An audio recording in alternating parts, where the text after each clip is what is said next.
খবর কোম্পানির বেড়ারা এত খবর বাইর করতেছে শুক্রবারের আগে ভূমিকম্পের খবরটা কইতারে নাই কে বাবারে বাবা বেটা গো খবর দেই হা মনে হইতাছে কি ও হনি কি এর রানমু কি এর বারমু সামনের ওয়াক্তের নামাজ পড়ন যাবো নাকি আল্লাহ জানে ভূমিকম্পে মানুষ না মরলো বেটা গো খবর দেই হা দুই একজন মানুষ হার্ট অ্যাটাক করে মারা যাইব এত খবর জানে গোলামের পুতেরা একেবারে বাড্ডা গুলশান ফল্ট একেবারে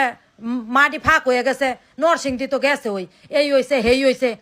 আল্লাহ ভরসা আল্লাহ দুনিয়াত জীবন দিছে আল্লাহ মৃত্যু দিব দেহা এত খবর বেটা গো শুক্রবারের আগে কই আছিল মনে হইতাছে জানি আল্লাহু দুনিয়াটা শেষ ঢাকা শহরে ভূমিকম্পের কি এর সতর্কতা কি এর সাবধানতা ভূমিকম্প যদি বড় ধরনের হয় বিল্ডিং এ থাকলেও মানুষ মরবো বিল্ডিং এর রাস্তার বাইরে হলেও মানুষ মরবো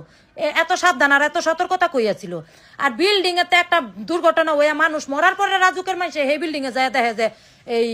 কি জানি এই বিল্ডিং এর পারমিশন আছে না নাই এই বিল্ডিং গিলি কি রাইতে রাইতে হইছে তখন রাজুকের মানুষগুলি কই আছিল একটা তামসা করে টেহা খাইয়া খাইয়া মানছে একতলার বিল্ডিং 10 তলা বানায় হেসুমকা রাজুকের মানুষ কই থাকে সব ওই এক আমরা মরমু এইটাই